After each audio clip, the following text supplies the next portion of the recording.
La depresión y la tristeza no son lo mismo, pero mucha gente lo trata como si lo fuera.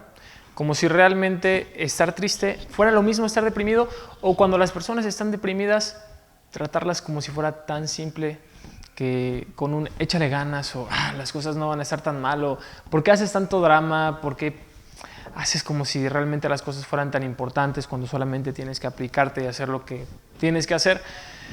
Esto es muy común, que se confundan estos términos, que cuando una persona está deprimida se le trata como si solamente estuviera triste, o que cuando una persona está triste piense que tal vez las cosas están realmente mal y pueda tener depresión. Entonces, lo que me interesa en este momento es que tengas las claves para poder identificar si tú u otra persona está deprimido o simplemente está teniendo una mala racha.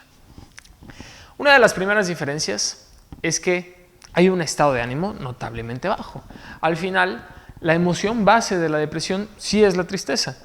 Y no podríamos decir en un primer punto si lo que empieza siendo una tristeza empieza a transmutar a una depresión. Pero hay una diferencia clara: la intensidad, la frecuencia y la durabilidad. Normalmente las personas que están tristes pueden estar tristes por un suceso en particular, cierto tiempo, con una intensidad media y con una frecuencia, es decir, 2, 3 veces al día de sentirse bajoneados, pero también no es que su vida cambie, es una emoción causada por un suceso en particular o por alguna circunstancia. Mientras que con la depresión, al menos tendremos que estar hablando de 2 semanas de tristeza continua, puede que con ciertos momentos de normalidad, pero típicamente hay un estado de ánimo bajo, una sensación de vacío, de tristeza o un llanto muy frecuente. Eso, la tristeza o la anedonia. Tal vez nunca has escuchado esta palabra, pero la anedonia implica que te dejan de motivar o gustar las cosas que antes te gustaban o motivaban. Por ejemplo, si antes una persona solía salir con amigos cada fin de semana, ahora ya no quiere salir. Si le gustaba cantar y tocar la guitarra, ya no lo quiere hacer. O simplemente deja de sentir propósito, gusto, placer, motivación, interés por cosas que antes podrían interesarle. Estas 2 cosas, si tú o alguna otra persona tiene alguna de estas 2 características, podríamos decir que se van acercando a lo que ya implica algo clínicamente importante, al menos por 2 semanas. Si es que esto está presente o las 2, ya es bastante probable que sí haya un cuadro depresivo o propiamente una depresión. Algunas otras cosas que tendrías que estar al tanto es que la depresión implica cambios fisiológicos. Propiamente la depresión es un trastorno mental, pero un trastorno mental suena como algo muy importante, algo difícil de modificar, y realmente no. Hay trastornos que sí, hay trastornos que no. Es muy difícil hablar de un solo tipo de depresión porque al final puede haber 2, 3, 4 personas que tengan depresión y que manifiesten diferentes síntomas o sean distintos tipos por sus manifestaciones, aunque puedan ser depresiones, ¿no? Pero un punto importante es identificar que normalmente hay cambios en la fisiología, en procesos. No solamente es algo mental, eso es algo importante de entender. No solo es algo sobre cómo pensamos, sobre cómo nos sentimos, también tiene que ver con estas cuestiones. Primera, cambian los ciclos circadianos. ¿Qué quiere decir esto? Tu sueño va a verse alterado. Vas a querer dormir todo el día y todo el día pueden ser 10, 12, 14, 16 horas, o insomnio, que te cueste dormir en la noche, o sea, tardar en conciliar el sueño, o que te duermas y te estés despertando todo el tiempo, o tal vez que te despiertes muy rápido, para que lo tengas en cuenta. Cambia esto para un lado o para el otro. Igual con el apetito. Puede que te dé más apetito de comer sobre todo cosas que tienen que ver con carbohidratos, o que disminuye el apetito. Típicamente baja el apetito y deja de dar hambre. Una tercera cuestión importante es el retraso psicomotor. Hay veces que cuando hay una profunda depresión nos vemos entorpecidos o lentos y no funcionamos adecuadamente, o estar algo nerviosos. Hay cambios en este funcionamiento de nuestro cuerpo, sin mencionar que hay neurotransmisores como la serotonina, la dopamina, la noradrenalina, que dejan de estar presentes en la medida en la que tendrían que estar. Por eso nos sentimos diferentes. Hay procesos hormonales que también cambian. Es decir, es un cambio en tu organismo. No solamente es algo mental, pero hay cosas mentales importantes de mencionar. Una es el sentimiento de inutilidad o culpabilidad excesiva. Normalmente las personas que están deprimidas pues, se sienten inútiles, no pueden hacer nada, o altamente culpables por algún suceso que tal vez es una culpa irracional. Tal vez no tiene nada que ver con lo que realmente compete a la responsabilidad, pero así se siente. También, evidentemente, hay un pensamiento de una carga muy negativa. Y negativa tal vez no es tan apropiado como la palabra catastrófica. Las personas que padecen depresión tienen una tendencia a pensar las cosas de forma catastrófica, a sí mismos, el futuro y el mundo. Por eso es conmórbido con la ansiedad.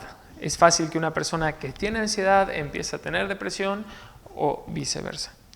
Entonces, más o menos ya vamos encajando las diferentes características que implica tener este trastorno. Lo que quiero que quede claro es, en el ámbito psicológico hay una emoción de tristeza o vacío frecuente.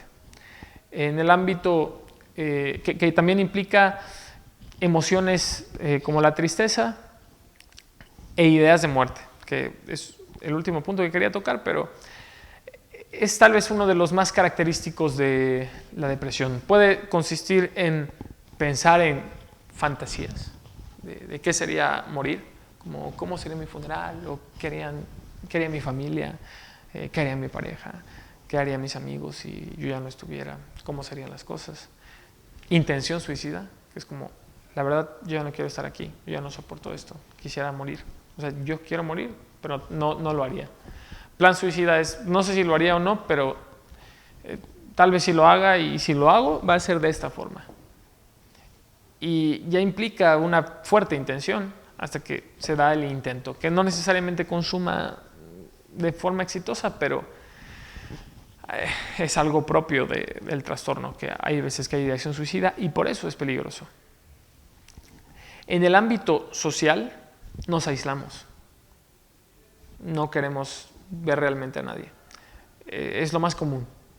Queremos que las personas se alejen, creemos que no tenemos algo realmente importante que aportar y se vuelve complicado lidiar con los demás por el hecho de que podemos sentirnos no competentes, podemos creer que no tienen nada que darnos tampoco, por esta falta de motivación, de interés en los demás.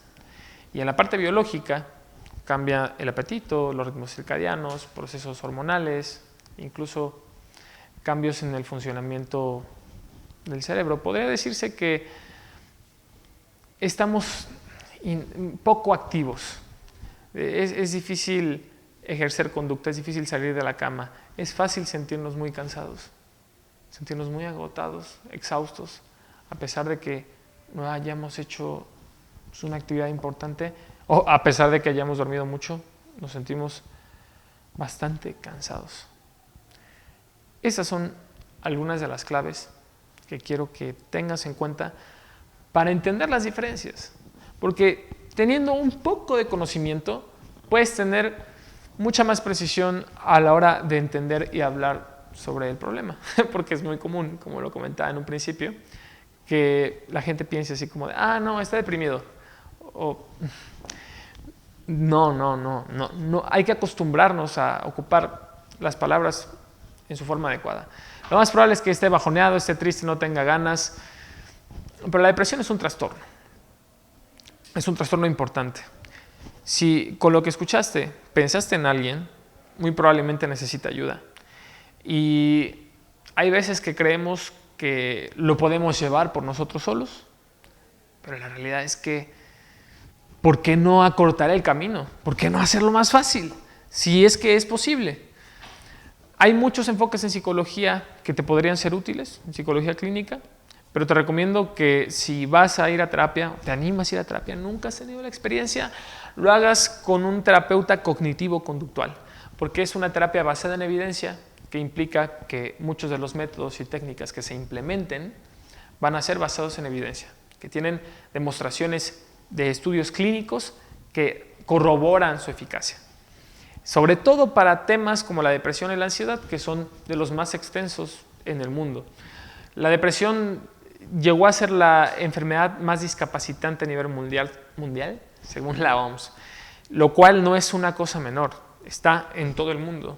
Y lamentablemente parece que la tendencia va a ir subiendo, porque tiene que ver con modos de vida, tiene que ver con nuestras expectativas y con la manera en cómo se están gestando las sociedades. Se están creando sujetos que pueden manifestar de forma más fácil la depresión. Entonces, ante una sociedad cada vez más deprimida, creo que es importante que tú tengas un poco más de información y que también, si sabes que puedes estar teniendo algunos síntomas, tal vez no todos, o que conoces a alguien que se acerca a lo que estamos pensando como depresión, valdría la pena decirle como, oye, no, ¿por qué no vas con un psicólogo? O, oye, ¿por qué no tratas de ir a terapia? O tal vez hasta con un psiquiatra. Algo para terminar es que suele asociarse la depresión con fármacos. Estoy deprimido, tomo antidepresivos y ya está. Lo cierto es que son efectivos, pero la recomendación sería para depresión leve, psicoterapia, para depresión moderada, psicoterapia, para depresión grave, psicoterapia y farmacología. Así es como debería de hacerse. Lo que quiero decir con esto es que si tú o alguien que conoces está deprimido, no se va a quitar con pastillas, porque tiene que ver con la manera en cómo nos pensamos, tiene que ver con las creencias que tenemos de nosotros mismos, y en tanto que es así, pues eso no cambia con una pastilla. Espero que te haya quedado un poco más claro. Mi nombre es Rafael Torres y tal vez nos estaremos viendo un poco más por aquí, hablando de temas de psicología, sobre todo de psicología clínica, que creo que te pueden parecer interesantes. Así que nos vemos.